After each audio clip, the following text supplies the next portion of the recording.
Hi everyone, this is me, Jing, and welcome to my vlog. So for today's ganap, daghan kaayo miglakaw sa akong husband. Malas pa jud kay gaulan pero sige na lang. Ang first namong adtuon kay kaning Teddy, and then second is ang deal. So naa na misulod sa Teddy niya kung husband na siya ginapangitang wala ko kabaloon sa, so ako galibot-libot lang ko gatanatan ako mga pang Christmas decor pero wala lang sa ako na malit kay sila magud mag-decorate diri kay mga December 2021 kanang hapit na jud ang Pasko. So after pud diri sa Teddy kay wala man iyang ginapangita diri nato na pud mi sa deals. Og diri busy jud kay siya tinuwad-tuwad pangita og kanang sa sticker kuno aning mga dulaan kuno nga rare daw kuno kaayo nga ambot wala pud jud ko kasabot kung unsa. And then pag after ani nga to na mi sa kandilaan kay mamalit mig kandila kay mga to mi sa sementeryo, and then after tan na pug mga gamit diri kay naalagi ko gustong paliton lagi para sa mo ang kwarto.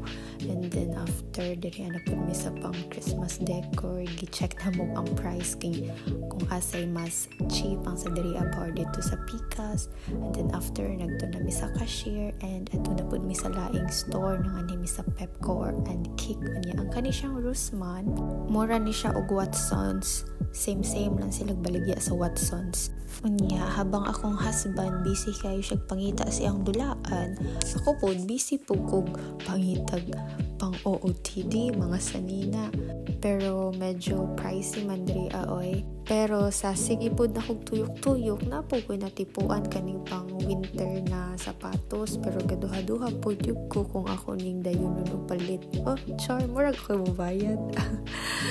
Bitaw oy gisugod sa nako siya if kasya ba sa ako and then gi lakaw sad nako if okay ba, if comfortable ba ko.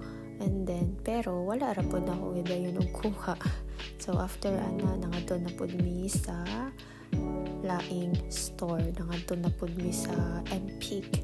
Diri kay mga baligyaanan og mga libro sa mga hilig magbasa og libro and mga Lego and naapod sila mga notebooks and then mga dulaan ug mga gift wrap. Nya diri akong husband busy na pud jud pangita sa iyang ginapangita nga sticker aning dulaan nga rare. And then after nangadto na sad mi sa Picas store kay nangita ko og gamit sa balay, like nangita magugug vase nga same aning naa sa taas kani siyang circle pero gusto na kog medyo dako.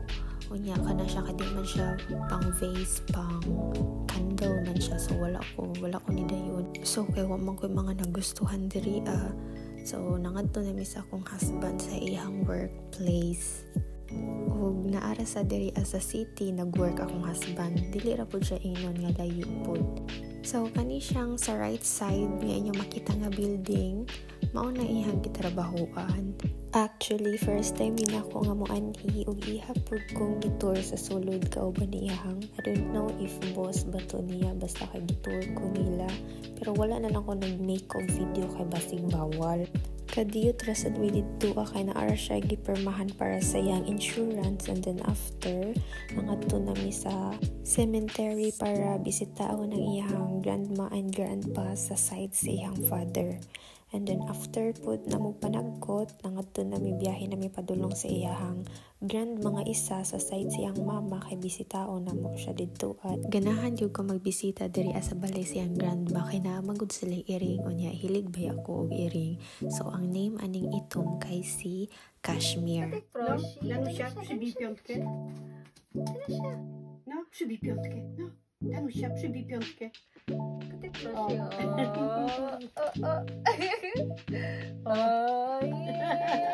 Ug ang name aning white kay si Danusia. Unya kani siya si Abby. And then si Danusia gikapoy na siya dula sa amo ani tago na siya sa ilalom sa katre. 2 hours kapin rasad mi didto sa balay sa iyang grandma. Unya karon padulong na mi sa Bidron ka kay nang grocery mi og hapit, pero ang among gi-grocery rasad kay igo pang 1 week. Next namong grocery kay sa Thursday pa man. So after namong grocery diretso na mi og uli pero dili pa di ahay kay nag-email ang Shein nga naabot na akong package, so gikuha na mo diri sa in post. So easy lang siya, nag-send raman na siya laog code niya, mauna na siya imong gamiton para ma-open na ang mga box, and then after diretso na mi uli ka na jud ikapoy na jud ko kay medyo gasakit akong tiil tungod sa ako ang boots. So that's all for today's kaganapan. Thank you for watching and see you on my next vlog. Bye!